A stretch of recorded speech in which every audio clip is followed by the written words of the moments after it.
कहानी की शुरुआत में हमें सबसे पहले जूरी नाम की लड़की दिखाई जाती है, जो कि उसका आज कंपनी में इंटरव्यू था और वो इंटरव्यू में जाती तकरीबन 15 कंपनियों में इंटरव्यू दे चुकी थी और अभी इसकी लास्ट कंपनी थी जिसमें से इंटरव्यू देना था। पर बदकिस्मती से इसका यहाँ पर भी सिलेक्शन नहीं होता। रीजन थे इसके पेरेंट्स। और यहाँ पे एक लड़का और एक लड़की दिखाई जाती है। जब ये दोनों आपस में टकराते हैं, इनके टकराते हैं यहाँ का इस वर्ल्ड का पूरा टाइम स्टॉप हो जाता है। तभी लड़की के पास एक क्रिएचर टाइप का कुछ आता है, पर लड़की उसे देख लेती है और वो मूव करके उस क्रिएचर को ये लड़की अपनी शक्तियों से खत्म कर देती है। और जूरी की जो ड्यूटी लगने के ना कारण वो अपने दादाजी के घर पे आई होती है और दादाजी दारू पीते हुए कहते हैं तुम्हारी ड्यूटी लगी या नहीं। जूरी मना कर देती है नहीं लगी। तब दादा कहते हैं तुम कम सिटी के बाहर क्यों नहीं ट्राई करती। तब वो जूरी कहती है नहीं, मुझे अपने परिवार के साथ रहना बहुत अच्छा लगता है। ये सुनकर दादाजी चौंक जाते हैं। तभी जूरी के पास उसकी बहन का फ़ोन आता है अकाने का, जो कि कहती है आज मैं लेट हो जाऊंगी काम से, तो तुम जाके माकोतो को ले आओ। इतना सुनने के बाद जूरी अपने घर पहुंचते हैं। वहाँ देखती जाके उसके भाई और पापा दोनों मिलकर वीडियो गेम खेल रहे हैं। वो अपने भाई तासुबान से कहती है जाओ माकोतो को ले आओ। इतना सुनने के बाद उसका पीसी बंद कर देती है। वो हैरान हो जाता है और ना चाहते हुए भी तासुबान को माकोतो को लेने के लिए स्कूल जाना पड़ता है। और यहाँ पे हमें दिखाया जाता है कि यहाँ पे कुछ बदमाश लोग उनके घर के बाहर खड़े हुए इंतजार कर रहे हैं। जब जूरी कुछ ड्रिंक पी रही थी तभी वो सोचती है चाहे कुछ भी हो जाओ मैं माकोतो को, ये लड़का माकोतो है, माकोतो को सेव करना चाहती हूँ, प्रोटेक्ट करना चाहती हूँ। कि इसके पिता कौन है ये हमें नहीं पता। यहाँ से फिर कहानी कटती है। यहाँ पे आते हैं टासुवान के पास। टासुवान पहुँच जाता है स्कूल में माकोतो को लेने के लिए। एक बच्चा उसे बदमाश समझकर उसे मारने लगता है। तभी माकोतो आता है और कहता है हाँ टासुवान आज तुम आए हो मुझे लेने के लिए। तभी जूरी के पास फ़ोन आता है स्कूल की तरफ से और कहा जाता है कि अगर ये आदमी दोबारा हमारे स्कूल के आसपास दिखा तो हम माकोतो को उसके साथ नहीं भेजेंगे, पर आज के लिए हम भेजते रहे। तभी एक लेडी कहती है तासुबान से कि माकोतो का हाथ पकड़ लो क्योंकि बच्चे इधर उधर भागते रहते हैं। फिर ये दोनों घर जाने लगते हैं। तभी एक बड़ी सी गाड़ी के पास आती है। तासुबान के पास एक आदमी आता है और वो कहता है बहुत दिनों के बाद मिले सेनपाई। और इतना कहने के बाद माकोतो और तासुबान को पीट कर बेहोश करने के बाद किडनैप कर लेते हैं। किडनैप करने के बाद उन दोनों को वैन में गिरने के बाद वो यहाँ से चले जाते हैं। थोड़ी देर के बाद वो उनके घर पे कॉल आता है जूरी के घर पे। जूरी से कहा जाता है कि तुम 5 मिलियन येन लेकर इस बिल्डिंग में 7:30 बजे से पहले यहाँ पर आ जाओ, अगर नहीं पहुँचे तो हम उन दोनों लोगों को मार के फेंक देंगे। अभी इतना सुनने के बाद जूरी के पिता अपने पापा से कुछ सेविंग लेते हैं और वहाँ पर जाने के लिए तैयार हो जाते हैं। तभी जूरी कहती है नहीं मैं भी चलूँगी क्योंकि दोनों मेरी वजह से किडनैप हुए हैं, क्योंकि मैं माकोतो को लेने स्कूल नहीं गई थी। इतना कहने के बाद वो एक छुरा लेती है और हमें टूतड़ों में घुसा लेती है और जाने लगती है। तभी उस जूरी के पिताजी से थप्पड़ मार के कहते हैं और दादाजी कहते हैं बस अपनी बकवास बंद करो और मेरी बात सुनो। उन दोनों को वहाँ बुलाता है और उसके दादा एक जादुई पत्थर उठाते हैं और कहते हैं यहाँ पे 2 मिनट के लिए बैठ जाओ, मैं तुम्हें सब कुछ एक्सप्लेन कर दूंगा। जूरी को कुछ याद आता है पर वो ज़्यादा फोकस नहीं करती। जब उसके दादाजी हाथ की हथेली काट कर उसमें से ब्लड निकाल के उस पत्थर के सुराग में डाल देते हैं। जूरी को फिर से कुछ याद आता है पर उसे ज़्यादा कुछ याद नहीं आता। वो पत्थर तलहटी में पहुंचते हैं, वहाँ पे एक ब्लैक होल बन जाता है। ब्लैक होल बनने के बाद वहाँ पे एजेस आने लगते हैं। जूरी को फिर से याद आता है, फिर से फ्लैशबैक कट जाता है। उसमें से एक एजेस जूरी के अंदर घुस जाता है। जैसे ही वो जूरी के अंदर घुसता है वहाँ पर सारा का सारा टाइम स्टॉप हो जाता है। वहाँ का मतलब इन 3 लोगों के अलावा वहाँ पे सभी लोग स्टॉप हो चुके हैं, यानी कि वो इस वर्ल्ड में एक ऐसे लोग हैं जो एक्टिव हैं। और वो जाते जाते उसके दादाजी बताते हैं ये स्टोन हमारे पीढ़ी दर हमारे पास रहा है, पर अब इसे गुप्त कर दिया गया है क्योंकि लोग इसका गलत इस्तेमाल करते थे चोरी डकैती और रेपिंग में। और हमारी ब्लड लाइन में हर किसी को एक अनोखी पावर मिली हुई है, उसे पहचानने के लिए हमें स्ट्रगल करना पड़ता है। बात करते करते ये उस अड्डे पर पहुंच जाते हैं जहाँ पर बदमाशों ने उन्हें बुलाया था। वहाँ पर पहुँचने के बाद देखते हैं कि फ्रंट गेट तो लोग हैं। फिर वो बैक वाले दरवाजे को खोलते हैं, वहाँ पर देखते हैं कि सच में वो बदमाशों ने उन दोनों को बंदी बना रखा है और यहाँ तक कि उन्होंने तासुबान को बहुत बुरी तरीके से पीट रखा है।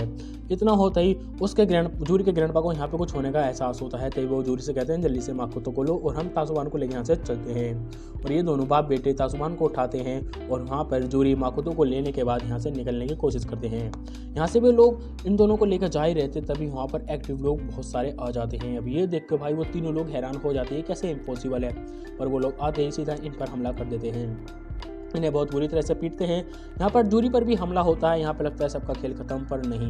यहाँ पे जैसे ही जूरी पर हमला होता है वो बेहोश हो जाती है। जब उसे होश आता है तो वो देखती है कि उसके पापा और ग्रैंडपा को भी बेहोश कर दिया गया है। पर जब ही जूरी दोबारा होश में आती है उसे मारने के लिए एक आदमी कहता है इस बच्चे और इस लड़की को मार दो। इतना कहने के बाद वो उसे मारने के लिए आगे बढ़ते हैं। तभी उसके दादाजी आते हैं और जैसे तैसे करके उसे बचा लेते हैं जूरी को। तभी भागते हुए जूरी का हाथ पकड़ते हैं और कहते हैं माकोतो को यहीं छोड़ दो।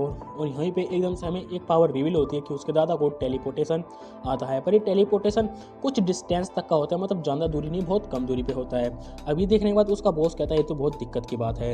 इतना कहने के बाद वहाँ से फिर से वो टेलीपोर्ट करके भागने की कोशिश करते हैं, पर उसी एरिया में इधर उधर गिरते रहते हैं। उसका बॉस कहता है नहीं, हमें जल्दी से खत्म करना होगा। तभी एक लड़का माकोतो को लेकर आता है और कहता है अगर तुमने ये टेलीपोर्टेशन बंद नहीं किया तो मैं इस बच्चे को मार दूंगा। इतना कहने के बाद उस आदमी के पीछे एक हराल्ड प्लेस होता है, जिसे वो उस आदमी के अलावा हर कोई देख सकता था। इसे कहते हैं हराल्ड। ये इस वर्ल्ड को कंट्रोल करता है। इस वर्ल्ड में जो भी स्टॉप आदमी होगा, अगर उस पर कोई हमला करता है तो हराल्ड उसे वहीं मार देगा। फिर हमें इस ग्रुप की कहानी बताई जाती है, जो कि ये बताते हैं हमारे पास एक अनोखी ताकत है जिससे हम इस वर्ल्ड पर राज करेंगे, और जो हमारे इस मिशन में हमारे साथ रहेगा उसे हम अपना साथी बना के आगे चलाएंगे। इतना कहने के बाद ये उन्हें अपने इस बॉस से इंट्रोड्यूस कराते हैं। इनका बॉस कहता है चाहे कुछ भी हो जाए हमें वो पत्थर लेना है, क्योंकि वही पत्थर है जो हमें इस वर्ल्ड पर राज करने देगा। फिर वहाँ से कहानी करती है, यहाँ पे टासुबान को दिखाया जाता है और माकोतो को फिर से वो दोबारा कहानी रिपीट होती है कि उस हराल्ड ने उस आदमी को कैसे मारा। जब वो प्रिटेंड होता है होते ही वो उस आदमी की गर्दन पकड़ लेता है, और ये सारी चीज़ सब कुछ दिख रही थी, पर उस आदमी को छोड़कर जिनने माकोतो को पकड़ रखा था। वो हराल्ड आता है, उसकी गर्दन पकड़ता है और वहीं पे उसकी गर्दन के कचूमड़ बना देते हैं। इतना कुछ भयानक देखने के बाद सब लोग डर जाते हैं और इधर उधर अफरा तफरी मच जाती है, पर बदमाश के लोग उसे कहते हैं नहीं, भागने की कोई ज़रूरत नहीं, अभी एक आदमी को मारने के बाद ये गायब हो जाएगा। और वैसे ही होता है, हराल्ड वहाँ से गायब हो जाता है। इतना होने के बाद वहाँ से ग्रैंडपा वो भी भाग लगते हैं, पर उनका बॉस उनके पीछे बहुत सारे आदमी लगा देता है। फिर उसके ग्रैंडपा बताते हैं, इसे कहते हैं हराल्ड, जो इस वर्ल्ड को कंट्रोल करता है। अगर इस वर्ल्ड में कोई भी इंसान रुके हुए इंसान को मारेगा तो हराल्ड आके उसे वहीं का वहीं ख़त्म कर देगा। जूरी को ये सारी कहानी समझ में नहीं आ रही थी, पर वो भी हाँ में हाँ मिलाती हुई जा रही थी।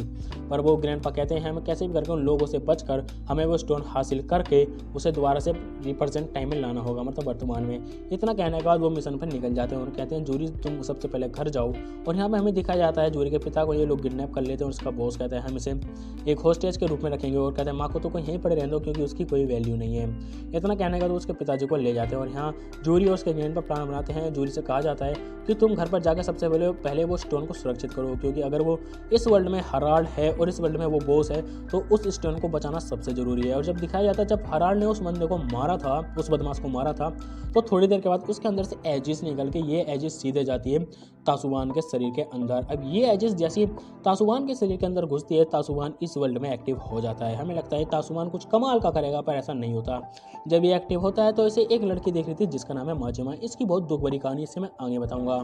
माजिमा उसे देख रही थी कि जिंदा है, पर उसे वो इग्नोर कर देती है। फिर इसका बॉस कहता है हमारे पास एक माजिमा नाम की लड़की है, और हमें यहाँ दिखाया जाए जो बुड्ढा डर गया था वो कहता है अब मैं तुम्हारे ग्रुप की प्रार्थना करूंगा। इतना वहाँ से कट जाता है। फिर माजिमा और उसके बॉस आपस में बातचीत करते हैं, क्योंकि माजिमा ने अपनी घटनाएं सारी बॉस को बता रखी थी, तो एक तरह से वो बॉस है ना माजिमा पे भरोसा करता था। तो यहाँ उसके ग्रैंडपा बताते हैं ये एक ऐसा जादू है, मान लो एक पिक्चर जब टूटती है वो आगे चली जाती है। ये चीज़ तो मुझे भी समझ में नहीं आई थी, बस ये समझ लो इन्होंने जैसे तैसे करके टाइम रोक दिया था।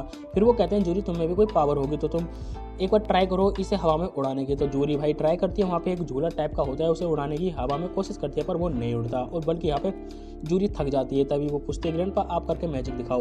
फिर ग्रैंडपा अपना टेलीपोर्टेशन मैजिक करते हैं और मुंह के बल गिर जाते हैं, क्योंकि बुढ़ापे में भाई हड्डी मजबूत रहती नहीं, उस बुढ़े को कौन समझाएगा।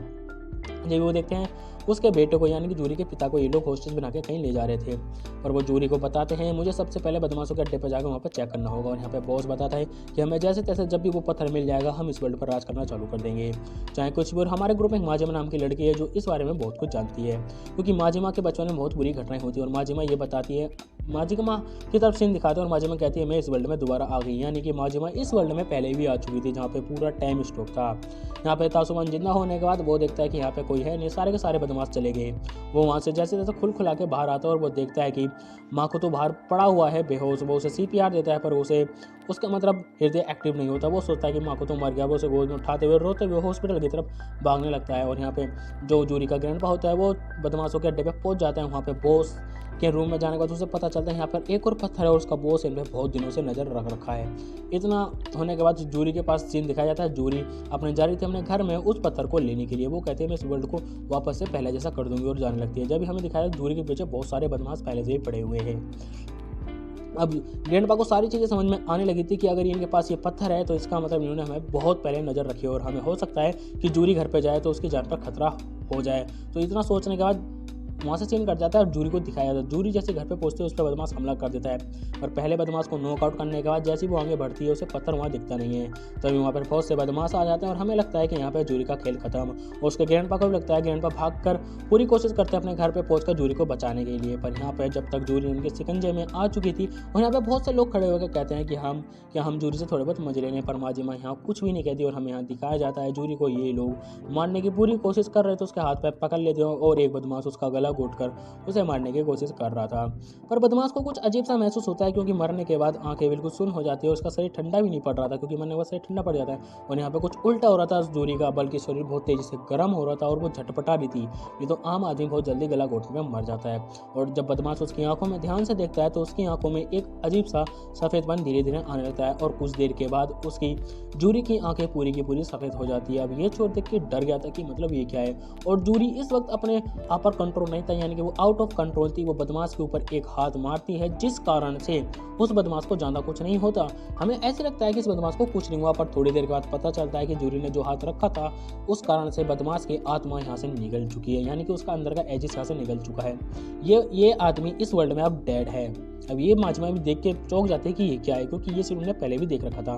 तभी जूरी आउट ऑफ कंट्रोल होने के बाद उसके ऊपर जितने बदमाश हमला करते हैं, जूरी एक एक हाथ मारने के बाद उन सबको वहीं पर डेड कर देती है। क्योंकि इस वक्त जूरी आउट ऑफ कंट्रोल थी, वहाँ पे जितने बदमाश थे उसका चाह के भी कुछ बिगाड़ नहीं सकती थी और जूरी धीरे धीरे सबको इस वर्ल्ड में मारती हुई जा रही थी। फिर थोड़ी देर के बाद हंगामा होने के बाद बाहर के लोग अंदर आते हैं। वो देखते हैं कि जूरी वो पत्थर लेके वहाँ से भागने की कोशिश कर रही है और फाइनली जूरी वो पत्थर लेने के बाद वहाँ से भाग निकलती है। माजिमा और लोगों को रोकते हैं कि वहाँ पे जाने का कोई फायदा नहीं और ये चीज़ जूरी भी देख लेती है, पर उसे ये नहीं पता कि वो लड़की कौन है। पर माजिमा को पता ये लड़की कौन है। अब इतना होने के बाद वो सारा सीन देखने के बाद यहाँ पे एक तरह से वर्ल्ड रुका हुआ था तो माजिमा को पता चल गया था। तब यहाँ पे एक और साइंटिस्ट आता है, उसे इस चीज़ों में बहुत इंटरेस्ट था। वो यहाँ की सारी चीज़ों को देखकर और उत्साहित हो जाता है और अपने बॉस के पास जाता है और सारी चीज़ें बताता है। और यहाँ वो माजिमा को जूरी को ढूंढ रहे थे, पर जूरी यहाँ कार के अंदर छुपी हुई थी और उसके पास ही वो पत्थर था। अब ये सारी चीज़ें होने के बाद यहाँ पे बॉस को दिखाया जाता है कि बॉस इस वर्ल्ड में रुके हुए एक आदमी को लाता है और एक किलर से कहता है तुम इस आदमी को मारो। किलर उसका खून करने के लिए जैसे उसके ऊपर चाकू उठाता है, वहाँ पे हराल्ड आ जाता है। हराल्ड उस किलर की गर्दन पकड़ के उसे मार देता है और उसका बॉस ये देखता है कि हराल्ड पहले के मुकाबले कमजोर और छोटा है, मतलब साइज में छोटा है। अब उस किलर को मारने के बाद हराल्ड यहाँ से गायब होने लगता है। अब इन्हें ये समझ में आता है कि ये पॉसिबल नहीं है कि हम किसी आदमी को इस वर्ल्ड में मार सकें। थोड़ी देर के बाद जो आदमी मरा था उसके अंदर से एजिस निकल के ये सीधा जाता है माकोतो के शरीर के अंदर। जैसे ये एजिस प्रवेश करता है माकोतो के शरीर के अंदर, माकोतो को होश आ जाता है, यानी कि माकोतो भी अब इस वर्ल्ड में एक्टिव हो चुका है। माकोतो को ऐसा जिंदा देखकर टासुमान के खुशी का ठिकाना नहीं रहता। वो उसे देखकर बहुत खुश होता है। जब माकोतो पूछता है तुम्हें तो बदमाशों ने मारा था, पर टासुमान सॉल्व करने के चक्कर में बता देता है अरे नहीं मैं तो सीढ़ियों से गिरा था। मतलब देख लियो यार, टासुमान मुठ्ठल आती है। यहाँ पर माकोतो इस वर्ल्ड में आने के बाद बहुत ज़्यादा एंजॉय करने लगता है और यहाँ पे हमें दिखाया जाता है उसको ग्रैंडपा मतलब को टासुमान को याद आता है कि उसके ग्रैंडपा को किडनैप कर लिया गया, यानी कि वो डिप्रेस होने लगता है।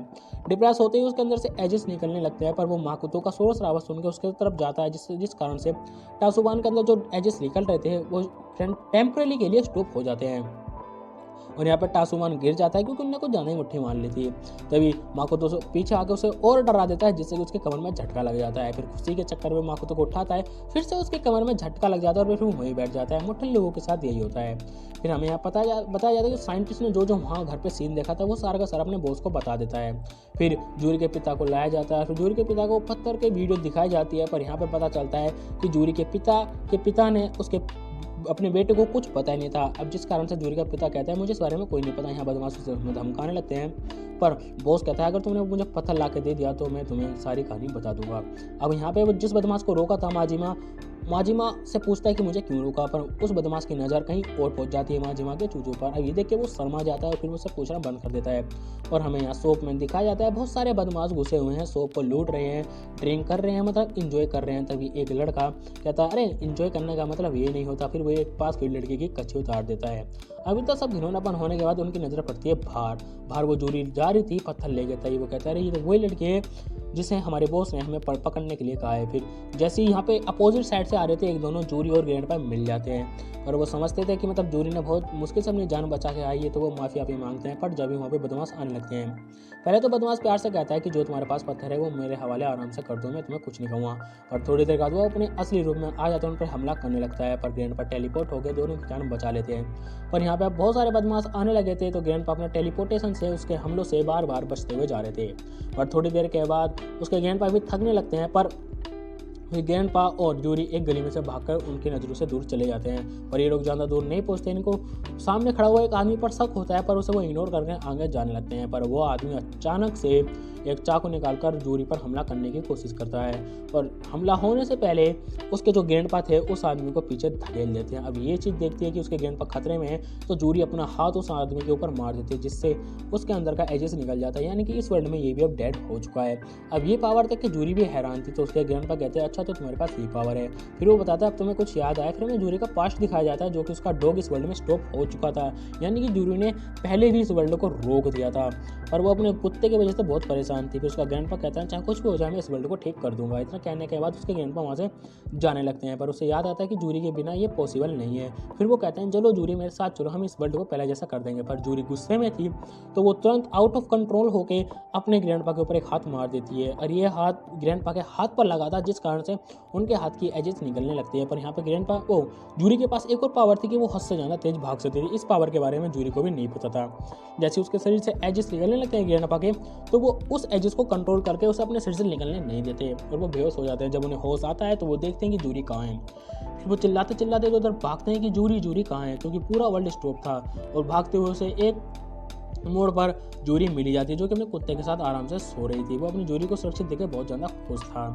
फिर हमें बताया जाता है रियल मतलब जो वर्तमान में है, मतलब प्रेजेंट में, फिर वहाँ पे अपनी मतलब कहानी बता देते हैं। फिर यहाँ पे ये दोनों कहते हैं हमें इस पत्थर को डिस्ट्रॉय कर देना चाहिए, जिससे कि ये वर्ल्ड सेम हो जाए। पर इतना कहने के बाद वहाँ पे बहुत सारे बदमाश आने लगते हैं और कहते हैं अच्छा तो बुड्ढा और ये लड़की यहाँ पर इसे मारते हैं और पत्थर लेके यहाँ से चलते हैं, हमें बुड्ढे को नहीं मारना, बस उस लड़की को मारना है। अब इतना कहने के बाद भाई उसका ग्रैंडपा भागते हैं और जूरी भी भागती है, पर ग्रैंडपा बुड्ढे होने के कारण ज़्यादा दूर तक नहीं भाग पाते। जूरी कहती है ग्रैंडपा आप ठीक है, पर वहाँ पे बदमाश पहुँच जाते हैं। टेलीपोर्ट होकर के वो स्टेशनों के बीच में आ जाते हैं, पर बदमाश वहाँ पर भी पहुँच जाते हैं। इतना होने के बाद अब जूरी को पता था कि अब वो भाग नहीं सकते, तो वो जूरी कहती है मैं तुम्हारा सामना करूँगी। इतना होने के बाद वो पत्थर उनके ऊपर फेंके मारती है और अचानक से एक एक बदमाश के ऊपर अपना एक एक हाथ मार देते हैं, जिनसे कि वो बदमाश इस वर्ल्ड के अंदर डेड हो जाते हैं। एक बदमाश ये कहता है तुम्हारे चूचे बहुत छोटे हैं। इतना कहने के बाद वो जूरी उस बदमाश को भी मार देती है और उसके बाद अपने चूचों को ढकते हुए कहती है तुम कितने नोटी थे। मुझे पता है ये सीन आपको सुनकर थोड़ा अजीब लगा होगा, पर यही सच्चाई है। फिर वो आसपास जितने बदमाश थे जो उनका पीछा कर रहे थे, वो उन सबको सेट करते हुए जा रहे थे। फिर स्टोर में आने के बाद उन्हें भूख लगी थी और उनके पास जो भी पैसे थे देने के बाद वहाँ से सारी सामान खरीदी। मतलब देख लो भाई, ईमानदारी चरम सीमा पे है इस एनीमे में। खाना खाते खाते जूरी पूछती है ग्रैंडपा कि आप किसी लड़की को जानते हैं जो मेरे से बचपन में मिली हो, क्योंकि बचपन की यादें जूरी को कुछ आ रही थी। पर उसके ग्रैंडपा कहते हैं नहीं, मुझे ऐसी कोई भी लड़की याद नहीं है। इतना कहने के बाद वो दोनों आपस में बातचीत करने लगते हैं और कहते हैं चलो अब हम इस वर्ल्ड को पहले जैसा बना देंगे। फिर वो वहीं पहुंचते हैं जहाँ पर वो माकोतो को छोड़ के आए थे, पर वहाँ से माकोतो गायब था, क्योंकि इन्हें नहीं पता कि माकोतो और टासुवान इस वर्ल्ड में एक्टिव हो चुके हैं। फिर वो उसके बाद हमें टासुवान को दिखाया जाता है। टासुवान एक शॉप में आने की कोशिश करता है, पर शॉप में एक पहले से ही आदमी होता है। यहाँ पे शॉप में एक आदमी इधर उधर डोर लाता जो कि उनके बॉस से रिलेटेड था। फिर उसकी एक नज़र पूछती है लड़की की तरफ जिसके बूब्स बहुत ज़्यादा मोटे थे। फिर उसके अंदर कपट आ जाता है। फिर उस लड़की के बूब्स को छूने के लिए हाथ बढ़ाता है। जैसे वो हाथ बढ़ाता है तब तक यहाँ टासुवान और माकोतो उस शॉप में आ जाते हैं। जो ये लड़की है माकोतो की माँ है, और माकोतो अपनी माँ के हाथ में जो भी डब्बे होते हैं ना सही से रखने के बाद, और हमें यहाँ दिखाया जाता है जो उनका बॉस आता है उनके ग्रैंडपा से कहता है, मतलब उसके जूरी के पापा से कहता है कि अगर तुमने वो पत्थर हमें ला के दे दिया तो हम तुम्हें आने वाले वर्ल्ड का लॉर्ड बना देंगे। अब भाई धोखे की चीज़ इसके शकल पे अलग से दिख रही थी। उसके पापा को भी पता था जूरी के पिता को कि ये झूठ बोल रहा है। फिर माजिमा के पास एक आदमी आता है और वो कहता है मुझे पता है कि तुम बहुत कुछ जानती हो। पर जब एक आदमी भड़क जाता है और कहते हैं जब उस लड़की ने मेरे ऊपर हमला किया था तो तुमने उसे नहीं मारा। माजिमा कहती है वो एक लड़की थी, वो अपने बचाव के लिए इतना तो कर ही सकती है, और तुम एक बदमाश हो तो तुम इतनी चोट झेल ही सकते हो। इतना कहते कहते इन दो बदमाशों में मतलब एक तरह से बहस छिड़ जाती है। बदमाश दूसरे बदमाश को मारता है और दूसरा बदमाश दूसरे बदमाश को मारता है। अब जो कमज़ोर बदमाश था वो इस वर्ल्ड में रुके हुए एक आदमी को पकड़ लेता है। इतना होने के बाद वहाँ पे हरल्ड आता है और उस आदमी की गर्दन तोड़ के फेंक के मारता है जो सीजन में, उसकी मतलब हत्या कर देता है, डेड कर देता है। और इतना होने के बाद और यहाँ पे एक और सीन होता है, यहाँ पे आपकी हरल्ड गायब नहीं होता बल्कि वहीं पे गिर जाता है। ये चीज़ देख के सबके सब चौंक गए थे कि मतलब ये हुआ कैसे, हरल्ड मारने के बाद गायब हो जाता है। पर माजिमा उसके पास जाती है और उसे हटा के देखती है कि उसके अंदर एक इंसान की बॉडी थी, जो कि उसकी पूरी बॉडी में से सिर्फ सिर और फेफड़े ही बचे हुए थे। वो उठा के उसे देखती है और कहती है ये मेरे ना मम्मी है, ना पापा है, ना भाई है। यानी कि माजिमा के पेरेंट्स और भाई भी हरल्ड में कन्वर्ट हो चुके हैं। यहाँ पे एक और चीज़ रिवील होती है, माजिमा साफ तौर पे बता देते कि उसके साथ बचपन में क्या हुआ था।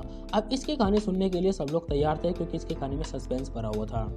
अब बताते जब मैं बचपन में मेरा भाई और मैं अपने माता पिता के साथ कहीं जा रही थी तो हमें एक पत्थर मिला था जो कि एक रेयर था। वो पत्थर के लिए मेरा भाई मुझसे लड़ रहा था, पर मेरे पापा ने बोला कि पत्थर दे दो उसे। फिर मैंने उसे पत्थर दे दिया, पर वो रो रहा था तो उसकी आंख का आंसू उस पत्थर के अंदर गिर जाता है। तभी इस वर्ल्ड का भी टाइम स्टॉप हो जाता है और यहाँ पर एजेस आने लगते हैं। तभी उसके पेरेंट्स बाहर निकल के देखते हैं कि सबका सब वर्ल्ड रुक चुका है। अब उसके पिताजी हताश हो जाते हैं कि मतलब अब क्या करेंगे, पर ये बच्चे तो दोनों एंजॉय कर रहे थे।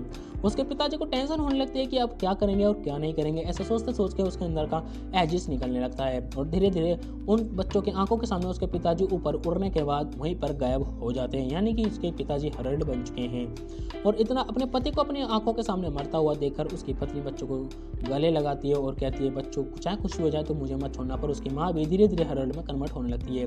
उसकी माँ हवा में उड़ती है, उसके बच्चे रोते हुए उन्हें रोकने की कोशिश करते हुए अपनी माँ के पीछे भागते हैं। पर माजिमा देखती है कि उसके बड़े भाई का भी एजेस निकलने लगता है और वो भी धीरे धीरे हरल्ड में बदलने लगता है। अभी इतना सब कुछ हो जाने के बाद माजिमा की एक सेकंड के अंदर पूरी दुनिया उजड़ जाती है। माजिमा इस वर्ल्ड में अकेली थी और वो रोते हुए लोगों से मदद मांगती है, पर कोई भी इसमें उसकी मदद नहीं करता क्योंकि पूरा वर्ल्ड रुका हुआ था।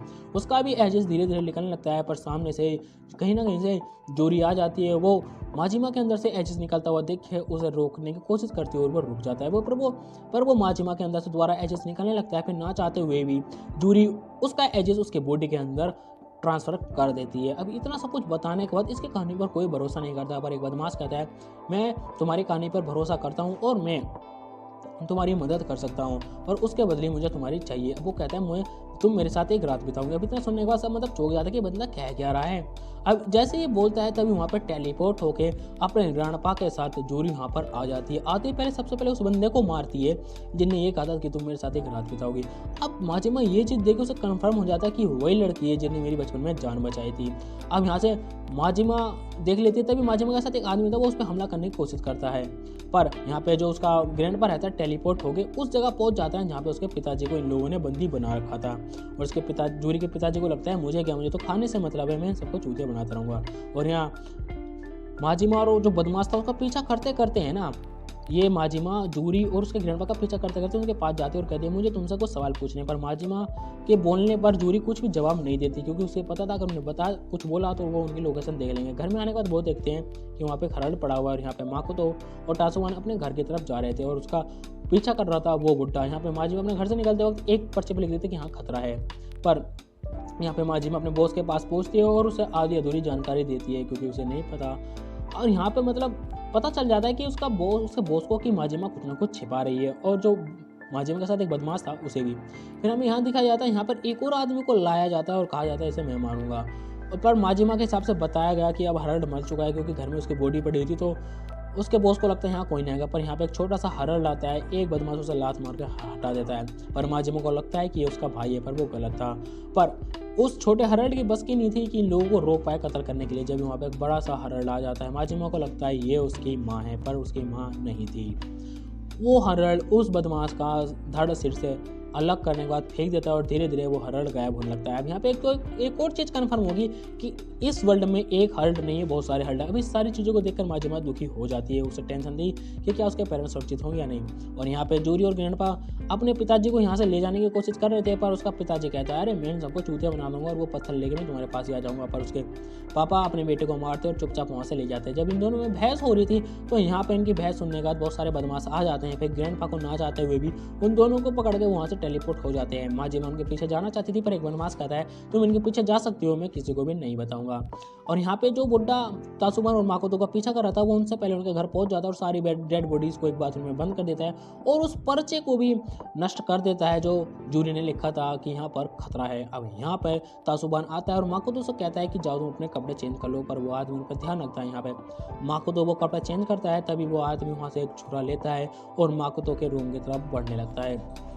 अब जब वो माकोतो के रूम की तरफ जा रहा था तभी उसे तासुबान देख लेता है और तासुबान देखते ही वो भागता है माकोतो की तरफ, पर वो आदमी तुरंत मुड़कर तासुबान के ऊपर हमला कर देता है। पर जैसे तैसे जैसे हम मुट्ठल समझ लेते हैं उस तासुबान अपना बचाव करने लगता है पर जैसे तैसे करके वो तासुबान के कुछ हमला हो जाता है, उसका खून निकलने लगता है। फिर तासुबान को गुस्सा आती है, फिर वो कपड़े से उस आदमी का मुंह लपेट कर उसे जब तक पकड़ कर रखता है उसके गर्दन घोड़ देता है जब तक उसके प्राण न निकल जाए।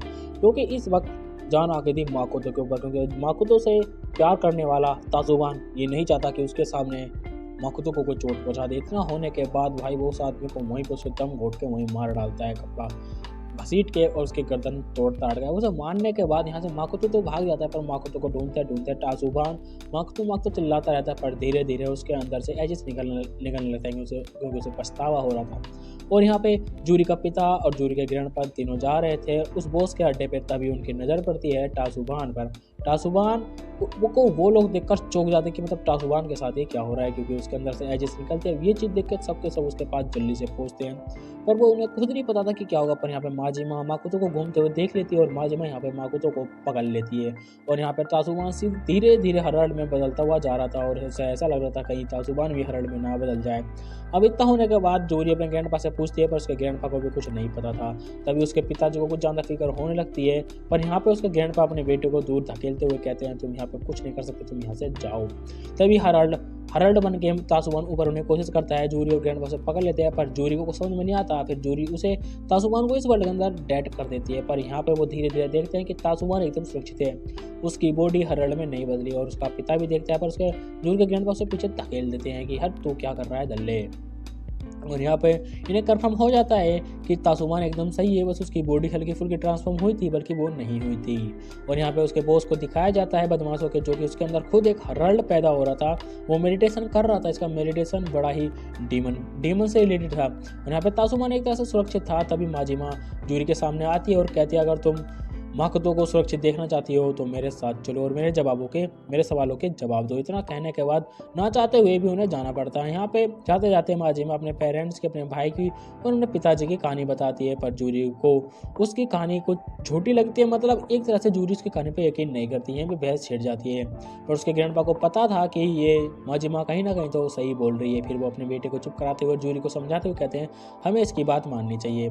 फिर वो माजिमा बताती है मैं तुम पर जब से नज़र रख रही हूँ, जब से तुम यहाँ रहने के लिए आए हो बचपन से, इसलिए मुझे तुम्हारे बारे में सब कुछ पता है, इसलिए मैं चाहती हूँ कि तुम मेरे सवालों के जवाब दो। और यहाँ हमें माकोतो को दिखाया जाता है जो कि बदमाश के साथ खाना पीना खा रहा था। तभी थोड़ी देर के बाद यहाँ पर वो सभी माजिमा है ना उन तीनों को लेकर यहाँ पे पहुंच जाती है। माकोतो और माजिमा एक दूसरे को देख के उन्हें पता चल जाता है कि माकोतो वहाँ पे सुरक्षित है। तभी माजिमा कहती है मैं यहाँ पे एक बदमाश को मारूंगी जो इस वर्ल्ड में रुका हुआ है और तुम हरल्ड जब यहाँ पे आएगा तो जूरी अपनी पावर से उसे यहीं मार देगी। पर तासुबान वो माकोतो वहाँ पे आने की जिद करता है, पर यहाँ पे जूरी उसे दोनों को धमका देते हैं जिनसे माकोतो के भी फट जाते और बदमाश के फट जाते। कहते जूरी तो बड़ी खतरनाक है। और यहाँ पे माजिमा है ना एक आदमी पर चाकू निकाल के उसे मारने की कोशिश करती है, पर माजिमा के अंदर किसी को भी मारने की हिम्मत नहीं थी, जिस कारण से वो हजारों बार कोशिश करने के बाद नाकाम हो जाती है हरल्ड को लाने के लिए। अब इतना सब कुछ हो जाने के बाद फिर से वो कोशिश करती है, वो कोशिश करते करते थक जाती है, पर हरल्ड यहाँ पर नहीं आता। अब उसे पता चल जाता है हरल्ड उसी को मारने के लिए आएगा जिससे मारने का मकसद हो। पर यहाँ पे माजिमा तो भाई फैमिली से प्यार करती थी, इसलिए वो उसके अंदर किसी को मारने की चाहत बिल्कुल नहीं थी, तो वो थक हार के पीछे हट जाती है। तभी जो जूरी का पिताजी था वहाँ से धीरे धीरे चलते हुए इस वर्ल्ड में जो इंसान रुका हुआ था उसके पास रुकता है, उसके ऊपर एक हाथ रखता है बस। और यहाँ पे माजिमा सबको बताती है कि मेरे बस की नहीं है, और जूरी थोड़ी बहुत कहती है कि माकोतो तुम पीछे रहो नहीं तो गिर जाओगे। इनमें बहस होने लगती है। तभी थोड़ी देर के बाद उसके ग्रैंडपा को पता चलता है कि यहाँ पर हरल्ड आ चुका है जो कि जूरी के पिता को मारने के लिए आया था। अब ये सब चीज़ देख के सब चौंक गए थे कि मतलब ये क्या, मतलब उसके जूरी के पिता ने एक हाथ रखा तभी हरल्ड आ जाता है। आते ही जूरी के पिता पर हमला करता है, पर वहाँ पर उसके ग्रैंडपा टेलीपोर्ट करके अपने बेटे को बचा लेते हैं। उसका बेटा कहता है ये क्या है। तभी जूरी कूदती है और उसके उसके हरल्ड के उस हाथ को सबसे पहले डैमेज करती है जिससे कि वो हमला कर रहा था। जूरी इमेजिनेशन करती है कि इसके अंदर एक बॉडी है, पर यहाँ पर वो हरल्ड लगातार हमला करता जा रहा था, पर वो उसके दादा के टेलीपोर्टेशन से हमेशा जूरी का पिता बचता हुआ जा रहा था। पर यहाँ पे जूरी ने अपना हमला किया और उस हाथ को तोड़ दिया हरल्ड से, जो कि हमला कर रहा था। पर बात यहीं पर नहीं रुकती, फिर वो दूसरे हाथ से भी जूरी के पिता उसके ग्रैंडपा पे हमला कर लगता है, पर जूरी अपनी पूरी पावर यूज़ करके उसके अंदर की बॉडी को ही डेड कर देती है। इतना सब कुछ हो जाने के बाद हरल्ड होने लगता है, फिर लास्ट एक्टिविटी करता है जो कि माजिमा को मारने के बिल्कुल करीब था। माजिमा यहाँ खत्म हो जाती है, पर थोड़ी बहुत बच जाती है, सिर्फ 1-2 इंच से। हरल्ड मरने के बाद उसके अंदर से एजेस निकलने लगती है, जिसके बाद हरल्ड एक मिट्टी का टुकड़ा बन जाता है। अब माजिमा को यहाँ उम्मीद थी कि इस हरल्ड के अंदर उसके पेरेंट्स और का भाई होगा, और उसकी ये उम्मीद सच में काम होती है। सबसे पहले उसे उस हरल्ड में उसके पिताजी दिखते हैं, जो कि अब मर चुके हैं, क्योंकि उसके पिता का सिर्फ हड्डी का ढांचा बचा हुआ था। वो अपने पिता को ऐसे देख के थोड़ा बहुत दुखी हो जाती है। फिर उसे एक और बॉडी दिखती है, फिर वो एक और बॉडी को निकालती है, वो उसकी माँ थी। अपनी माँ को इस हालत में देख के वो सच में थोड़ा बहुत रोने लगती है, पर थोड़ी देर के बाद उसके कानों में एक आवाज़ जाती है, जहाँ पर उसका भाई कह रहा था कि मुझे बीमार हूँ, और यहाँ पे बदमाश कुछ कह रहा था कि मुझे कुछ समझ में नहीं आ रहा है क्या चल रहा है। पर जैसे ही माजिमा नज़र घुमा के देखते तो उसका भाई वहाँ खड़ा हुआ था, जो कि कुछ बोल रहा था कि मुझे बहुत कमज़ोरी फील हो रही है, मुझे भूख लग रही है, ऐसा कहता फिर दिखाया जाता है जूरी की माँ का, वो माजिमा की माँ का, जब उसकी बहन पैदा हुई थी तो उसका बड़ा भाई अपनी बहन को यानी कि माजिमा को बंदरिया कह रहा था। उसके पिता ने घुसन मारा और कह रहा, उसके पिता कहते हैं तुम्हें इस बंदरिया का अच्छे से ध्यान रखना है। अब ये चीज़ें माजिमा को याद आ रही थी, पर उसका भाई इस वक्त बहुत ही ज़्यादा कमज़ोर था और वो बेहोशी की हालत में था। वो 2-4 कदम रखता है और उसके बाद वो वहीं गिर जाता है, क्योंकि उसके अंदर चलने की ताकत नहीं थी। फिर वो कहता है मुझे बहुत कमज़ोरी हो रही है, मुझे भूख लगी है। तक कहने के बाद उसके शरीर के अंदर से भी वो एजेस निकल जाता है, जिस कारण से इसका भाई मतलब माजिमा का भाई इस वर्ल्ड के अंदर डेड हो जाता है। मतलब इसका भाई जो रियल वर्ल्ड है उसके अंदर जिंदा है, बस इसका अच्छे से इलाज होना चाहिए, क्योंकि समय रहते इसके अंदर से वो एजेस निकल गया। अगर नहीं निकलता तो उसका भाई मर जाता। अपने भाई को इस हालत में देखे बहुत रोती है और खुशी के आंसू थे कि इतना स्ट्रगल करने के बाद उसे उसका भाई तो जिंदा मिल ही गया, कुछ ना कुछ तो मिला। अब जूरी को भी एहसास हो गया था कि ये लड़की सच कह रही थी। अब ये चीज़ जूरी को माकोतो को लेकर एहसास हो रही थी कि वो अपने माकोतो को चाहे कुछ भी हो जाए प्रोटेक्ट करेगी। और यहाँ पे माजिमा अपने ग्रैंडपा को अब उस बदमाश के साथ मिलकर कहते हैं चलो ठीक है हम इन्हें सेट करते हैं, क्योंकि वो मतलब यहाँ पे एक अजीब ही सीन था। मतलब अब जूरी कहते हैं अब हम क्या करेंगे, तभी जो उसके साथ बदमाश था ना वो उनकी ग्रैंडपा की बॉडी को रख देता है और उसके भाई की बॉडी को गाड़ी में बैठा देता है। कहता है मैं इसे आईसीयू में भर्ती कर दूंगा ताकि इसकी बॉडी सेफ रहे। अब वो बदमाश कहता है अब हम तुम्हारे साथ मिलकर काम करना चाहते हैं, क्योंकि हमारे बॉस के इरादे कुछ नेक नहीं है, क्योंकि मुझे शुरू से उस पर शक था। माजिमा भी ये कहती है हाँ हमारे बॉस के इरादे कुछ ढंगे नहीं है, और यहाँ पे बहुत से बदमाशों ने मारने के लिए ढूंढ रहे हैं, यानी कि बॉस तुम्हें मारना चाहता है। और यहाँ पे साइंटिस्ट टासुवान को देखता है, उसका बॉस भी टासुवान को ढूंढ लेता है। और यहाँ पे हमें पता चलता है कि अब जूरी के टीम में माजिमा उसके साथ वो बदमाशी मिल गया। और टासुवान उन चीज़ों को देखकर वो कहता है अच्छा तो ऐसी बात हुई होगी कि इसे बीच में रोक दिया होगा। जैसे कि माजिमा ने बताया था कि उसके पेरेंट्स हरर में बदल गए थे, वैसे टासुवान भी बदलने वाला था, पर जूरी ने वहीं रोक दिया। फिर उसका बॉस उस घर के अंदर पड़े हुए हरल्ड की बॉडी को देखता है तो उसे यकीन हो जाता है कि माजिमा ने जो भी उसे बातें बताई वो सच थी, यानी कि माजिमा झूठ नहीं बोल रही थी। और फिर उसका बॉस कहता है मैं अब इन सबको मार कर एक नया वर्ल्ड बनाऊंगा। मतलब है ना जो भी इसके रहस्य को जानता है वो बॉस है ना उसको मार देता है। और यहाँ पे जूरी को दिखाया जाता है कपड़े चेंज कर रही थी। आज जब उसका बॉस कहता है ना कि मतलब मैं सबको मार दूंगा, तो वहाँ से वो सीन कर जाता है क्योंकि उसको लोगों को पता चल जाता है। यहाँ पे जूरी है ना इनकी टीम अप हो चुकी थी और ये कहते हैं चलो अब हम चलते हैं उसके बॉस को मारने के लिए। पर यहाँ पे इसके बाप की तो एक अलग ही बकचोदी चल रही थी। और यहाँ पर जूरी का सबसे पहले सवाल था कि हमें माकोतो को सुरक्षित करना है चाहे कुछ भी हो जाए।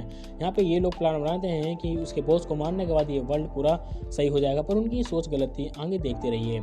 और जब हमें दिखाया जाता है कि टासुबान जब कन्वर्ट हो रहा था जब जूरी ने उसे रोका था, तो जूरी के पास जो बदमाश था सबसे पहले उन्हें भेजने के बाद वो कहते हैं जाओ पता करो वहाँ पे क्या चल रहा है। जैसे वो जूरी आती है एक बदमाश को शक होता है कि मिले हुए नहीं है, मतलब जूरी से मिल चुके हैं। तभी उसका जूरी का बदमाश हाथ ऊपर करता है, जिस कारण से उसके गेंद पास जूरी को लेकर आ जाते हैं उस बदमाश को वहीं पर डेड करने के लिए, क्योंकि हल्ला मचा देगा तो यहाँ पर बहुत से बदमाश आ जाएंगे। जब जूरी का बदमाश उस पर हमला करता है उसे पकड़ लेता है और जूरी से कहता है जल्दी से इसे डेड कर दो। जूरी उसके पास जाती है पर वो बदमाश जूरी के मुंह पर लात मार देता है। भाई जूरी को आता है गुस्सा, होगा दल्ले तूने मेरे लात कैसी मारी, और उसे भाई वहीं पे डेड कर देती है। भाई ये वाला सीन सच में हॉरिबल था, मतलब डरावना। देख रहे हो भाई, मतलब कोई भी बंदा डर जाएगा। उसे यहाँ पे डेड करने का वो प्लान बनाते हैं कि हमें आराम से जाना होगा। और यहाँ पे इसका पिता सोचते हैं यार सब मतलब जूरी को लीडर मानने मेरी कुछ वैल्यू है नहीं। वो कहता है मैं बहुत कुछ कर सकता हूँ चाहे कुछ हो जाए, मैं अपने बेटी से कहीं ना ज़्यादा बेहतर होता है। यहाँ से माकोतो उठता है और कहता है मुझे पोटी आई, टट्टी आई, मुझे टट्टी करवाने ले चलो।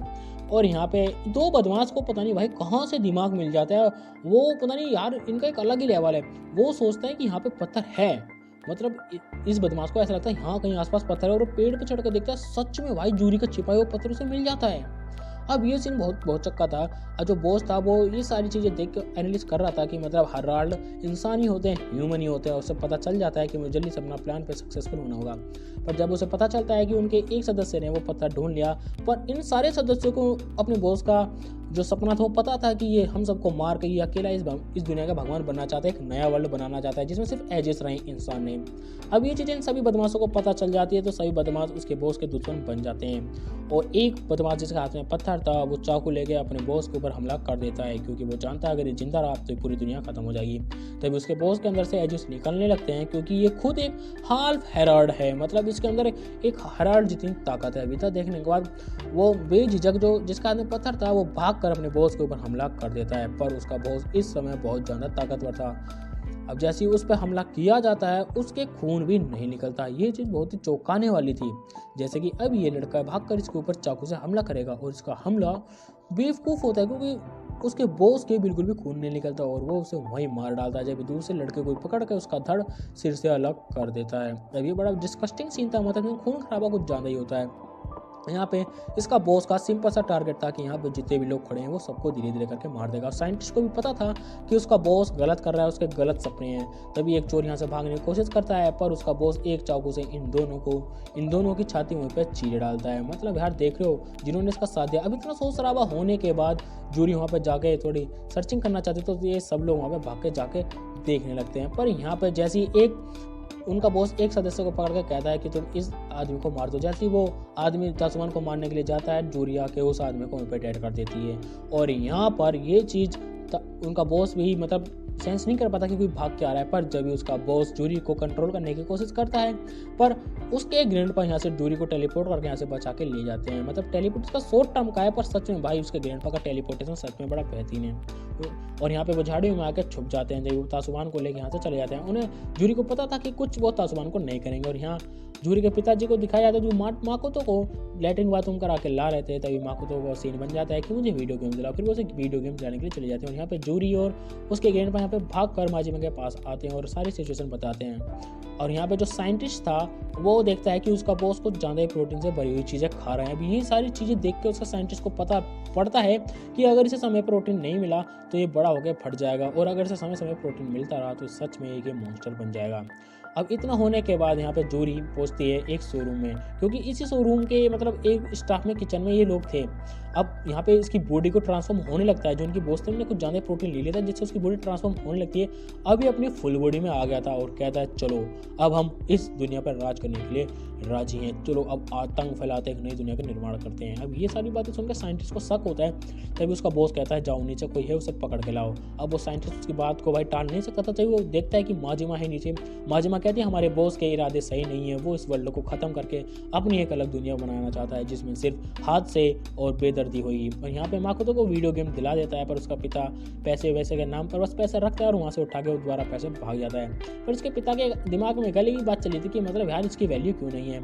फिर साइंटिस्ट के साथ वो बॉस भी आ जाता है उसे माजिमा को ढूंढने के लिए, क्योंकि माजिमा वहाँ से भाग गए थे और माजिमा की टीम बाहर इंतजार कर रही थी माजिमा के इशारे का। तभी बदमाश कहता है तुम्हारी कोई जरूरत नहीं, माजिमा बहुत ही ज़्यादा हैंडसम है, जूरी से भी ज़्यादा खूबसूरत है। मतलब यार इसके बॉस में लगी चल रहा था। और यहाँ पे जो बॉस था वो माजिमा को मारने की पूरी कोशिश कर रहा था, क्योंकि माजिमा के पास भी सुपर नेचुरल कुछ पावर थी। उसके बॉस ने माजिमा को घेर लिया और उसे मारने के लिए उसकी तरफ बढ़ने लगा, पर माजिमा अपनी सुपर नेचुरल पावर को यूज़ करके एक तरफ से दूसरी तरफ चली जाती है। पर इसकी सुपर नेचुरल पावर इतनी टफ नहीं है। एक शोर शराबा सुन के जूरी के ग्रैंड पर आने लगते हैं। पर यहाँ पे जो माजिमा की पावर थी ना उसकी पावर मतलब ना के बराबर थी। और यहाँ पे टेलीपोर्ट हो के आते ही मतलब जूरी और ग्रैंडपा आते हैं ना टेलीपोर्ट होकर, तभी भाई वहाँ पे साइंटिस्ट चाकू से हमला कर देता है, जिस कारण से उसके ग्रैंडपा का ब्लड वो साइंटिस्ट वहाँ से ले लेता है। पर ग्रैंडपा यहाँ से टेलीपोर्ट होकर यहाँ से निकल जाता है। उनका बॉस भी उन पर हमला करने की कोशिश करता है। उनका बॉस कहता है हमारा काम हो गया, हम यहाँ से चलते हैं, इन्हें छोड़ दो। माजिमा को कुछ समझ में नहीं आ रहा था कि मतलब उन्होंने हमें ऐसा कैसे छोड़ दिया। उनके पास एक पूरा मौका था मारने का, उन्हें सिर्फ चाहिए था उनके ग्रैंडपा का ब्लड। और ये चीज़ जब ग्रैंडपा सबको बताते तो सबकी टेंशन हो जाती है। माजिमा ग्रैंडपा की गर्म पट्टी करने के बाद फिर वो उस पत्थर को चेक करने के लिए जाते हैं और यहाँ पे सच में जूरी को वो पत्थर नहीं मिलता, यानी कि उनके बॉस के पास वो पत्थर मिल चुका है। अब एक चीज़ तो कंफर्म होगी कि अब यहाँ पर जल्द ही एक और ब्लैक होल बनने वाला, और यहाँ पे हमें दिखाया जाता है कि जो ब्लड था उनके ग्रैंडपा का वो उन्हें इकट्ठा करके उस पत्थर के अंदर डालते हैं, तभी वहाँ पे एक और ब्लैक होल बन जाता है। और जब ये सीन होता है तभी उसके ग्रैंडपा को एहसास हो जाता है कि कुछ गड़बड़ होने वाली है, पर सीन खड़ता है। हमें उस बदमाश को दिखाया जाता है जो कि वहाँ पे मारा गया था, पर इसके बदमाश की आंखों में कुछ हलचल होती है, उसकी बॉडी में कुछ हलचल होती है, कहते हैं मैं नहीं मरना चाहता, चाहे कुछ भी हो जाए, मैं जीना चाहता हूँ, मैं इस दुनिया में रहना चाहता हूँ, मैं अपने प्यार को पाना चाहता हूँ। मतलब वो कुछ ऐसी ऐसी बातें बोलने लगता है और उसके अंदर से एजेस निकलने लगता है। हमें लगता है कि इसका खेल खत्म, पर नहीं। वहाँ से सीन करता है माजिमा के पास आता है, तभी उन्हें पता चल जाता है कि यहाँ से वो पत्थर चुरा चुके हैं, तो यानी कि अब एक और ब्लैक होल बनने वाला है। पर थोड़ी देर के बाद उसके ग्रैंडपा को थोड़ा बहुत शक होने लगता है। माफ़ कीजिए पर मैंने थोड़ा सा आगे पीछे कर दिया है, अब मैं दोबारा से कहता हूँ। जब यहाँ पे एक ब्लैक होल क्रिएट होता है तब उसके ग्रैंडपा को पता चल जाता है कि एक ब्लैक होल क्रिएट हो चुका है। ब्लैक होल क्रिएट होते ही उस ब्लैक होल के अंदर जो जूरी के ग्रैंडपा थे उनकी आत्मा उस ब्लैक होल के अंदर जाने लगती है। ये चीज़ देख के जूरी बहुत परेशान हो जाती है और अपने ग्रैंडपा से कहती है, ग्रैंडपा सोचिए वो पत्थर कहाँ है कहाँ नहीं, क्योंकि ये चाह कर भी इसे नहीं रोक सकते। वो सारी एजिसनें लेकर के उस घर के अंदर जा रही थी जहाँ पे वो ब्लैक होल बना है। अब इतना होने के बाद जूरी अपने ग्रैंडपा पे जोर दे रही थी। ग्रैंडपा सोचिए इमेजिनेशन करिए वो पत्थर कहाँ है कहाँ, हम वहाँ से सीधा टेलीपोर्ट हो सकते हैं। और वैसा ही होता है, उसके ग्रैंडपा और जूरी वहाँ से टेलीपोर्ट होकर सीधा उस घर में जाते हैं। और यहाँ पे बॉडीगार्ड के तौर पर ये दोनों बाहर खड़े थे, उन्हें लग रहा था कि बाहर आएंगे, पर उसके ग्रैंडपा सीधा उस पत्थर के पास ही टेलीपोर्ट हो जाते हैं। जूरी उस पत्थर का सुराग बंद करने के लिए पूरी कोशिश करती है, पर वो बंद नहीं होता। फिर उसके दिमाग में सिर्फ एक ही बात आती है, अगर उन्हें ये बंद नहीं किया तो उसके ग्रैंडपा उसकी आंखों के सामने मर जाएंगे। फिर वो सोचती है इस पत्थर को ये फोड़ दिया जाए। जैसे वो पत्थर को फोड़ती है उसके ग्रैंडपा की आवाज़ें निकल जाती हैं, क्योंकि वही एक साधन था जिससे वो उस वर्ल्ड में वापस जा सकते थे। उसके अंदर से एक बटन सा निकलता है, कहाँ से निकलती है, जूरी उसे भी अपनी लाश से फोड़ देती है। उसके फूटते ही उसके ग्रैंडपा की एजिस वापस उनके शरीर में लौटने लगते हैं, यानी कि उन्होंने जैसे तैसे करके कुछ भी करके अपने ग्रैंडपा की जान बचा ली। अब ये देख के भाई उसके ग्रैंडपा को बहुत खुंदक आती है कि मतलब यही एक रास्ता था, वो अपने रियल वर्ल्ड में वापस जा सकते थे। अब वो भी टूट गया, मतलब पत्थर की बात कर रहे थे, वहाँ पे ब्लैक होल भी बंद हो गया। पर जब भी वहाँ पे वो मॉन्स्टर आ जाता है, अब से मैं इस बॉस को है ना, जो बॉस है ना, उसे मैं मॉन्स्टर बोलूंगा।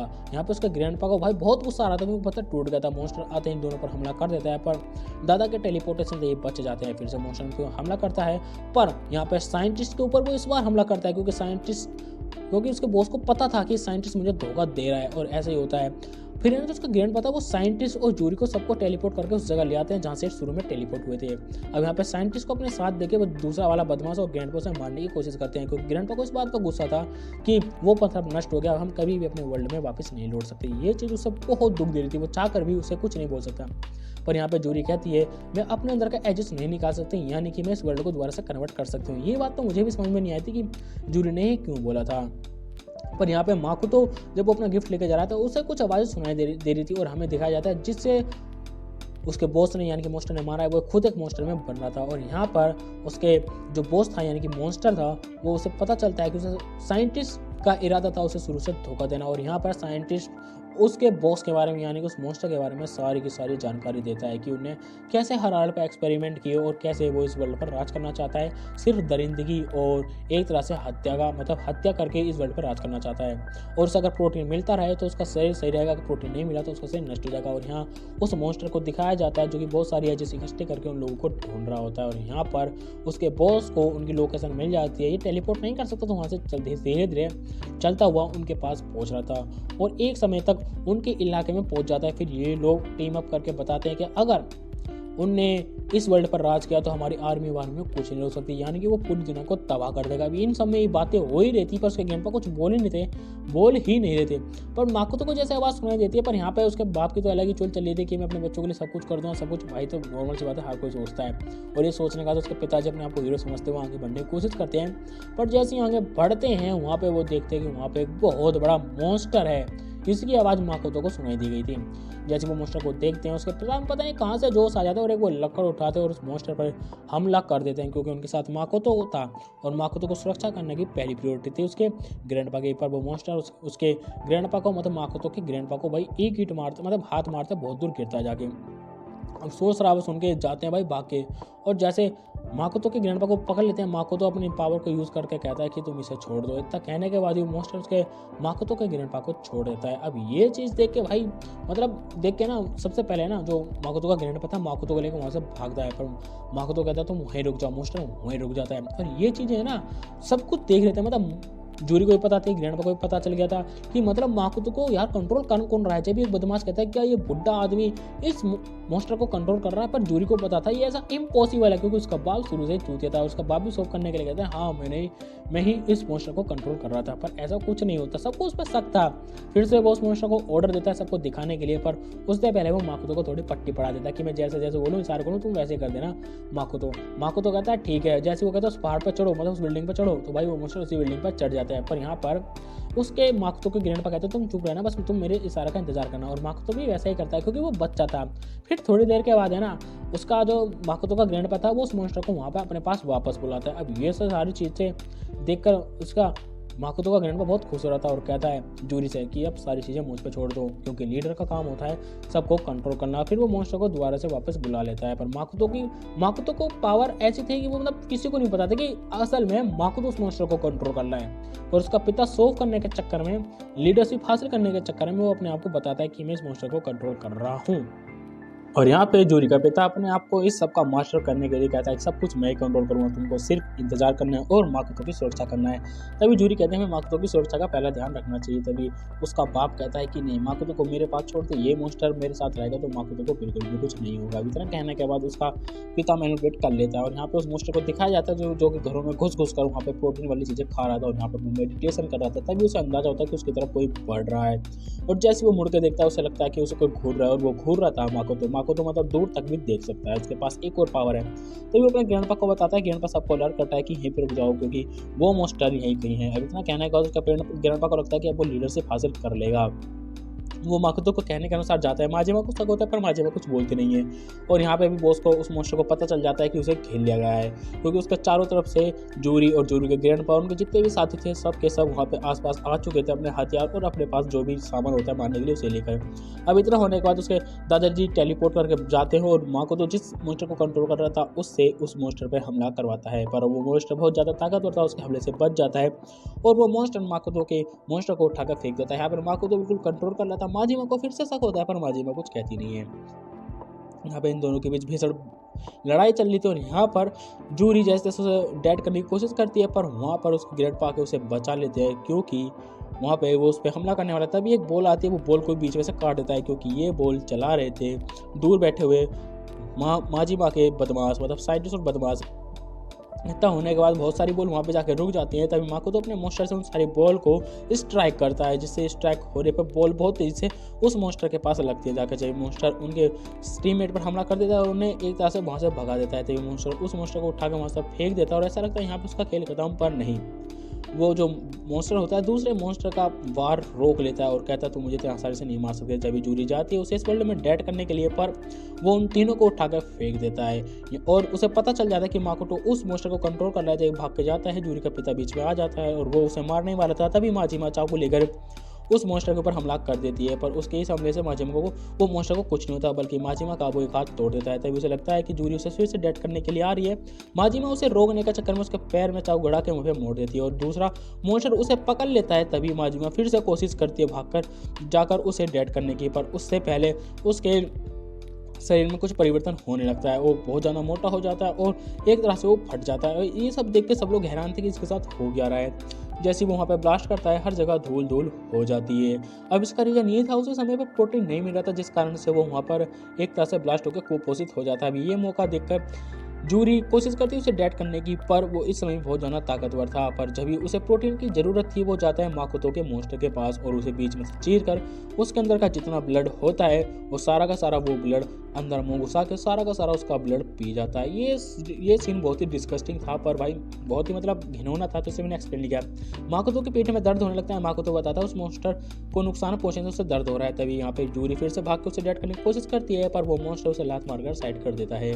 पर जब भी वो थोड़ा बहुत प्रोटीन पीने के बाद, मतलब खून पीने के बाद उस मॉन्स्टर को मतलब पूरा तरह से खत्म कर देता है। उस मॉन्स्टर के अंदर से कंकाल निकलता है और यही कंकाल इस वर्ल्ड का एंडिंग बनेगा। वो कंकाल वहाँ से चला जाता है और जो मॉन्स्टर था, मतलब बॉस जो मॉन्स्टर बना हुआ था, वो थोड़ा सा रिकवरी हो जाता है और फिर वहाँ से वो भागने की कोशिश करता है और मौका पाते वहाँ से भाग जाता है।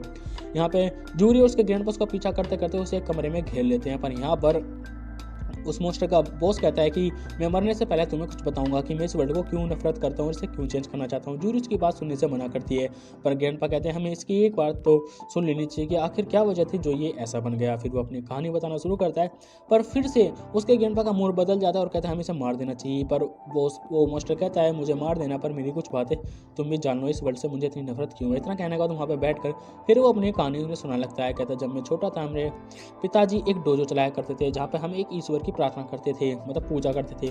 वहाँ पर हमें किसी भी गलत चीज़ को करना बिल्कुल सख्त मना था। अगर कोई चीज़ हम गलत करते हैं तो वो एक तरह से हमें मौत की सज़ा होगी। इतना कहने के बाद एक दिन उसका दोस्त किसी की सामान चुरा लेता है और वो बताता है कि मुझे ये मैंने चोरी किया है, मुझे बहुत अच्छा लगता था। अब इन दोनों में थोड़े मतभेद हो जाते हैं, तभी वो अपने दोस्त को घर लेके पहुँचता है। वो देखता है कि उसकी माँ किसी और के साथ रिलेशनशिप बना रही है। अब इतना देखने के बाद जो अपना बॉस होता है वो ये देख के एकदम टूट जाता है कि मतलब क्या मेरे पिताजी ने हमें अच्छे गाइडेंस दिए थे, पर यहाँ पे तो कुछ और ही चल रहा है। अब ये सीन देखने के बाद यहाँ पर जो बॉस था, मतलब एक जिसके बाल हैं, वो अपने पेरेंट्स को, मतलब अपनी माँ को किसी और के साथ इस तरह से करते हुए देखकर वो कहता है मैं इस वर्ल्ड को बिल्कुल चेंज कर दूंगा, जैसे मेरे पिताजी वर्ल्ड चाहते थे मैं वैसे ही करूँगा। क्योंकि उसके पिताजी को जब पता चला कि उसकी वाइफ किसी और से संबंध बनाती है तो उसके पिताजी मर गए। वहाँ पे एक आदमी आता है, मतलब उसी का दोस्त, वो कहता है हमें इसी तरह से ट्रेंड किया गया है, हम दूसरों की औरतों को अपने पास लाते हैं और मज़े के लिए सिर्फ हमने ये पूजा पाठ कर रखा है। इतना कहने के बाद वो बंदा टूट जाता है और फिर जो भी वो आस्था थी जिसके अंदर वो सारे के सारे को आस्था को तोड़ देता है। उसे जब वो वहाँ पर तोड़ फोड़ करता है उसे वहाँ पर रहस्यमय एक पत्थर मिलता है। अब उसे इसका इस्तेमाल तो नहीं पता था, पर वो जैसे तैसे उस समय यहाँ का वर्ल्ड रोक देता है और वो उन्हें एक्टिव करता है जिन्हें वो जानता था, और वो उस दोस्त को मार के फेंक देता है जिन्हें उसे रोका था। अब ये सारी कहानी सुनने के बाद उसके ग्रैंडपा कहते हैं हमें इसे मार देना चाहिए, इसके इरादे सच में ही गलत हैं। हो सकता है इसकी मॉम किसी और से प्यार करती हो, जबरदस्ती इसकी शादी करा दी गई हो।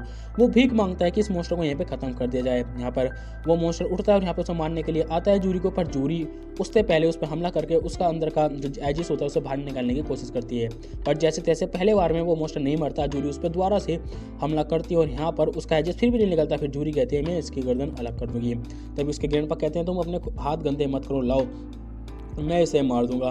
ग्रैंडपा जैसे ही उसके हाथ से वो चाकू लेते हैं और जैसे वो मॉन्स्टर फिर से रिकवरी होकर खड़ा होता है, ग्रैंडपा उसे मारना तो चाह रहे थे पर बुढ़ापे के कारण उनके हाथ पर कांप रहे थे। और यहाँ पे थोड़ी देर होते ही जो ग्रैंडपा का बेटा था यानी कि जूरी का पिता एक तलवार लेके आता है और उस मॉन्स्टर के दिल के आर पार कर देता है। उसका एक ही बार से जी नहीं भरता, उसका जूरी का पिता उस पर 1000 बार करके उसे वहीं मार देता है। और ये सब देख के वो चौंक गए थे कि मतलब क्या ये जूरी का पिता कर क्या रहा है। और वो जूरी और उसके ग्रैंडपा उससे डरने लगे थे अपने पिताजी से कि मतलब ये अलग ही लेवल है, मतलब इसके अंदर ऐसी दिव्य शक्ति है कि किसी को मारने से पहले हेजिटेशन करता नहीं है। जिस मॉन्स्टर को मारा तो वो धूल बन के वहाँ से उड़ने लगता है और उसका मस्तक और सिर्फ मतलब जो सिर होता है वो उड़कर जाने लगता है। जब भी कहते हैं उसका पीछा करो और उसे वक्त रहने से पहले ख़त्म कर दो, क्योंकि ये अपने आप को रिकवर करने का रिकवरी करने के लिए पूरी दुनिया को सोख लेगा।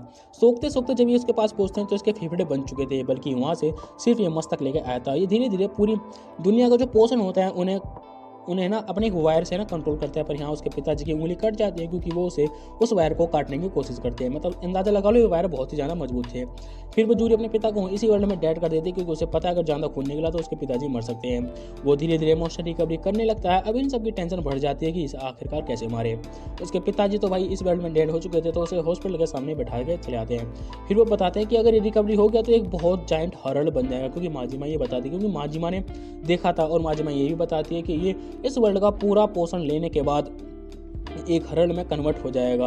और यहाँ पे जूरी है ना माजिमा का शोल्डर सही करती है क्योंकि उसका शोल्डर डिसलोकेटेड हो गया था। और यहाँ पर वो उन सभी लोगों को गाड़ देते हैं जो कि इस वर्ल्ड में मर गए थे, क्योंकि उन्हें पता है अगर वर्ल्ड दोबारा रिकवरी से हुआ तो वो लोग इस पर दोबारा हमला करेंगे। तो इसलिए वो उन सभी लोगों को मार देते हैं, मतलब गाड़ देते हैं जो मतलब उस पत्थर के बारे में जानते थे। अब इतना कुछ हो जाने के बाद जूरी को पता था इस वर्ल्ड से निकलना मुमकिन नहीं है। और यहाँ पे थोड़ी देर बाद वो अपने ग्रैंडपा के पास जाती है, पर अचानक से जूरी अपने ग्रैंडपा के ऊपर हमला करती है, पर उसके ग्रैंडपा वहाँ से टेलीपोर्ट होकर वहाँ से निकल जाते हैं। जूरी उसे इसका रीजन बताती है अपने ग्रैंडपा को कि अगर आप रियल वर्ल्ड में जाके अपनी लाइफ एंजॉय करोगे तो बहुत अच्छा रहेगा, क्योंकि ये सब मेरी वजह से हुआ है। मैं नहीं चाहती कि आप मेरी वजह से अपनी ज़िंदगी तहस नहस करें। तभी माँ को तो उनका शोर शराबा सुन के उठ जाता और कहता है आप दोनों क्यों लड़ रहे थे। यहाँ पे जैसे माको तो को थोड़ा वो समझाते हैं, पर जब ही जूरी उसे इस वर्ल्ड में डेड करके जो रिप्रेजेंट होता है, मतलब जो प्रेजेंट वर्ल्ड है उसमें माको तो द्वारा पहुंच जाता है, मतलब जो इस वर्ल्ड में डेड है ना वो पहुंच जाएगा, पर उसे इस वर्ल्ड में गाड़ दिया तो वो नहीं पहुंचने का। इसका मेथड है, मुझे कुछ समझ में नहीं आया। पर यहाँ पे माजिमा को कुछ महसूस होता है कि यहाँ पे वो क्रिएचर जो माकोतो के मोस्टर से लिख रहा था वो यहीं के डोल रहा था, फिर वो वहाँ से चला जाता है क्योंकि यही क्रिएचर लास्ट की एंडिंग करेगा। अब वो मॉन्स्टर है ना माजिमा पे हमला करता है। माजिमा को पता था कि ये वायरस हद से ज़्यादा पेन है, मतलब बहुत ज़्यादा शार्प है, उसके हाथ में घाव भी हो जाता है। और यहाँ पे एक बदमाश जो माजिमा के साथ बदमाश था, वो एक खम्भे को लेकर मतलब जिस पर बैठने की कोशिश कर रहा था वो बैठता है, और वो जैसे ही बैठता है वो टूट जाता है। अब वो साइंटिस्ट उठा के देखता है कि ऐसा नहीं हो सकता क्योंकि ये तो बैंड बहुत मजबूत था, मतलब जो लक्कड़ थी बहुत मजबूत थी। पर वहाँ पे साइंटिस्ट ध्यान से देखता है तो वहाँ पे चारों तरफ जाल बिछे हुए थे। उन्हें पता चल गया था कि सच में ये पूरी दुनिया का, पूरे जीवों का, जो भी इस दुनिया में जो भी जीवित इंसान हैं, जो भी जीवित चीज़ें, उन सबका पोषण खींच के उन्हें मार कर खुद को रिकवरी कर रहा है, और ये सच में बहुत बड़ा जाइंट बन जाएगा अगर हमने इसे नहीं रोका।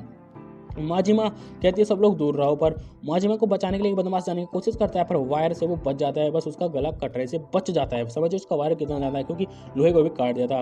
वो देखते हैं आसपास हर किसी से वो पोषण खींच कर अपने आप को रिकवरी कर रहा था। जब माजिमा कहती है अगर हमने इसे नहीं मारा तो हम भी इसके साथ इस वर्ल्ड में मारे जाएंगे, पर जूरी उन सभी वायरों को मिट्टी की तरह धूल में बदलते हुए आगे बढ़ रही थी, क्योंकि ये पावर सिर्फ जूरी के पास थी। अब जूरी का समय था कि उस मॉन्स्टर को खत्म कर देना और अपने वर्ल्ड में वापस पहुंच जाना। सबको ऐसा लग रहा था कि इस मॉन्स्टर को खत्म करने के बाद वो वर्ल्ड में वापस लौट जाएंगे, पर वो इनकी सबसे बड़ी गलतफहमी थी। जूरी जीना लेके आती है, मतलब सीढ़ी लेके आती है और मॉन्स्टर के पास पहुंचती है, और जब उस पर हाथ रखती है तो उसे कुछ विजन होते हैं, पर उससे पहले उसे खत्म करने से पहले उसे बहुत सारी यादें दिखाई देती हैं, पर उन सबको वो इग्नोर करके वो उस पर अपना स्पेल लागू कर देती है, जिससे थोड़ी देर के बाद वो मॉन्स्टर वहीं का वहीं मारा जाता है।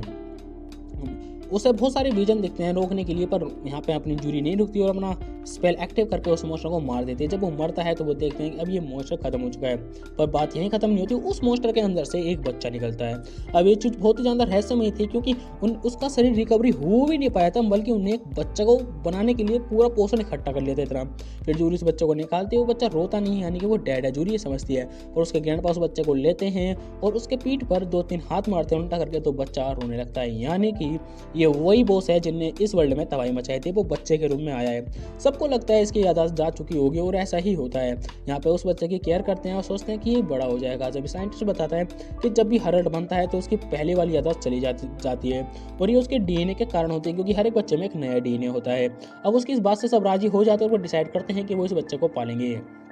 इतना सब कुछ हो जाने के बाद माजिमा जूरी से माफ़ी मांगती है कि वो इन लोगों पे शुरू से नज़र रखी थी। अब इतना सुनने के बाद माजिमा जूरी उसे एक थप्पड़ मारती है और कहती है चाहे कुछ हो जाए तुम मेरे साथ हो। और हम देखते हैं कि माजिमा जूरी ने सबको वहाँ पे इस वर्ल्ड में डेड कर दिया है। अब यानी कि उसके ग्रैंडपा और जूरी और सिर्फ वो बच्चा इस वर्ल्ड में एक्टिव है। वो उस बच्चे की देखभाल करने के लिए कहते हैं हम दोनों यहाँ रहेंगे जब तक ये वर्ल्ड पहले जैसा नहीं हो जाता। पर इन सबको ये नहीं पता था कि ये वर्ल्ड पहले जैसा कैसे होगा।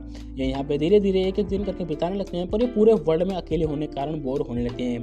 पर जो जो बॉस का बच्चा था, जो बॉस अभी इस वक्त बच्चे के रूप में था, वो उसके साथ टाइम स्पेंड करते करते उनका टाइम कटने लगता है और उनके पास भी पैसे खत्म होते हैं। वैसे इनको पैसे की चिंता थी नहीं, पर फिर भी एक तरह से किसी का सामान बिना पैसे के लेना इन्हें गिल्टी फील कर रहा था। और यहाँ पे आने के बाद जूरी कहती है कि ग्रैंडपा मैं आपको एक ना एक दिन डेड जरूर कर दूंगी, मुझे माफ़ करना, पर यही एक रास्ता है क्योंकि आप मेरी वजह से अपनी लाइफ को एंजॉय नहीं कर पा रहे हैं। इतना कहने के बाद उसका ग्रैंडपा कहता है कोई बात नहीं, मैं इस बात का ध्यान रखूंगा कि तुम मुझे डेड ना कर पाओ। ग्रैंडपा थक जाते हैं, फिर वो सोने के लिए चले जाते हैं। तभी जूरी उसे वहीं पर अपने ग्रैंडपा को भी डेड कर देती है। यानी कि इस वर्ल्ड में अब सिर्फ जूरी और वो मॉन्स्टर का बच्चा रहा है। अब जूरी धीरे धीरे जब वो दिन काटने लगते हैं, यहाँ पे जूरी को पता था कि वो बोर हो रही है, वो अपने आप को एंटरटेनमेंट करने की यानी कि बोरियत से दूर रखने की पूरी कोशिश करती है। मंदिरों में जाती है, बच्चे के साथ नहाती है और भी बहुत जगह जाती है जहाँ पर वो जाना चाहती थी। पर यहाँ पे जूरी को पता था वो स्ट्रेस हद से ज़्यादा बढ़ता जा रहा था। यहाँ पे जूरी धीरे धीरे पागल हो रही थी, पर वो बच्चे के कारण अपने आप को संभाल के रखी हुई थी और अपनी बहन से भी मिलती है जो कि इस वर्ल्ड में रुकी हुई थी। अब जो मॉन्स्टर का बच्चा था वो धीरे धीरे बड़ा होने लगता है, क्योंकि यहाँ पे जूरी को 1-2 साल से ज़्यादा हो चुके थे। तभी थोड़े दिनों के बाद जूरी डिसाइड करती है कि मैं इस बच्चे को भी इस वर्ल्ड में डेड कर दूंगी, और वो उस बच्चे को भी उस वर्ल्ड में डेड कर देती है। इस चीज़ के लिए उसे बहुत ज़्यादा स्ट्रगल करना पड़ा होगा एक बच्चे को अपने हाथों से करना। फिर से वो अपनी लाइफ को एंजॉय करने की कोशिश करती है। डेली वो रूटीन ट्रांसफर करती है, सोती है, खाती है, पीती है और एक्सरसाइज भी करती है, क्योंकि उसे पता है अगर इस वर्ल्ड में बीमार हो गए तो उसे बचाने वाला कोई नहीं है। वो अपनी लाइफ को ज़्यादातर एंजॉय करने में वक्त बिताती है, पर उसे कहीं ना कहीं पता था कि वो इस दुनिया से कभी बाहर निकल नहीं पाएगी। और अगर वो डिप्रेस हुई, दुखी हुई, तो उसके अंदर से वो एजेस निकल जाएगा और ये वर्ल्ड एक अलग डायमेंशन में चला जाएगा। अभी तो सब कुछ होने जाने के बाद उसे स्ट्रेस हद से ज़्यादा होने लगता है। वो बियर पी के दुकान में ही पड़ी रहती है, क्योंकि उसे इसका रास्ता नहीं मिल रहा था कि इस वर्ल्ड से कैसे निकला जाए। और यहाँ पर वो हद से ज़्यादा स्ट्रेस फील करती है। वो अपना स्ट्रेस हटाने के लिए तकिया को फाड़ के और बेडरूम में इधर उधर भागने लगती है, पर ना चाहते हुए भी उसका स्ट्रेस कम नहीं होता, बल्कि उसका स्ट्रेस उस पर हावी हो जाता है। फिर वो अपने बाल काटती है और वो कहती है आज मैं इस शहर से कहीं दूर घूमने जाऊंगी। तभी वो क्रेचर दिखाया जाता है जो कि जूरी के पीछे पीछे लगा रहता है। और यहाँ पर जूरी अकेले उस पूरे शहर में घूमती है, पर वहाँ पे किसी को ना मतलब कोई वहाँ पे होता नहीं है, तो जूरी वहाँ पर भी बोरियत हो जाती है। वहाँ पे जो भी फ्री में सर्विस होती थी वो सब सर्विस से जाके एंजॉय करती है और यहाँ पे बहुत सारी चीज़ें खाती है, पीती है। स्टेडियम में अकेले भाई रहती है। भाई मैं तो मर जाऊँ अगर अकेले मुझे इस वर्ल्ड में छोड़ दिया जाए। तभी उसे एक मॉन्स्टर दिखाई देता है। जूरी को लगता है कि ये मेरा हेलुएशन है, क्योंकि वो अकेले रह कर पागल हो चुकी है। अब यहाँ पर उसका डिप्रेशन बढ़ता जा रहा था और धीरे उसके शरीर से एजेस निकलता जा रहा था। तभी उसके पास से वो मॉन्स्टर गुजरता है, जिससे कि जूरी थोड़ी देर के लिए अपने होश में आ जाती है और वो देखती है कि वो हराल्ड में कन्वर्ट होने वाली थी, पर थोड़ी देर के बाद फिर से वो हराल्ड की काऊ में आ जाती है। मतलब उसकी बॉडी आउट ऑफ कंट्रोल हो जाती है और फिर वो हवा में उड़ने लगती है और फिर वो एक मॉन्स्टर में तब्दील हो जाती है। और यहीं पर हमें दिखाया जाता है कि जूरी जब हवा में उड़ रही थी तो उसे एक सर्कल दिखाया जाता है और वो सर्कल एक लड़की थी जो शुरुआत में हमने देखी थी, और जो मॉन्स्टर था वो जूरी थी। वो लड़की उस मॉन्स्टर को जो कि जूरी के पीछे पीछे आ रहा था उसे नष्ट करने के बाद वो जूरी से बातचीत कर दिया। अब ये चीज़ देख के जूरी बहुत चक्की रह गई थी कि मतलब ये क्या। फिर वो लड़की बताती है इस वर्ल्ड की शुरुआत हम लोगों ने की थी। अब इस वर्ल्ड की शुरुआत हमने ऐसे की थी क्योंकि मैं और मेरा प्रेमी अपने परिवारों से बहुत दूर चले गए थे। जब हम दूर जा रहे थे तो हमारे बहुत सारे मॉन्स्टरों ने हमला किया था और हमें उनमें से एक पत्थर मिला था और उनके अंदर से एक गोटी सी मिली थी जिससे आत्मा खींची जाती है। मेरे पति ने उन्हें बदलकर किसी भी एक समय का आकार बदल देता था, यानी कि एक टाइम रोक देता था। पर वो कहती है मैं रियल लाइफ में इस कंपनी में काम करती हूँ, जब तुम रियल लाइफ में पहुँचो तो तुम मुझे कनेक्ट कर सकती हो। और यहाँ पर वो जूरी को रियल लाइफ में भेज देती है और उसके जाते ही उस वर्ल्ड का भी समय एकदम से हो जाता है, मतलब कंटिन्यू हो जाता है। और यहाँ पे जूरी वहाँ पहुँचती है, अपने शहर से बहुत दूर होती है। वो अपने घर पे पहुँचते उसे रात हो जाती है, पर वो हार नहीं मानती और जाती रहती है। जब वो अपने घर के सामने पहुँचती है तो उसे बहुत ज़्यादा खुशी होती है और कहीं ना कहीं उसके मन में डर था। जैसे वो गेट खोलती है, उसके गेट पर बाहर बैठ के उसका इंतजार कर रहे थे। जैसे वो आती है तो हमें दिखाया जाता है कि वो इस वर्ल्ड में खुशी है। यहाँ पे इस वर्ल्ड में उसके माता पिता हैं और पहले वाले वर्ल्ड में उसके माता पिता नहीं थे, मतलब वो अपने माता पिता के साथ जी सकती है और माँ को तो के पिता के साथ भी। तो दोस्तों कहानी यही खत्म होती है।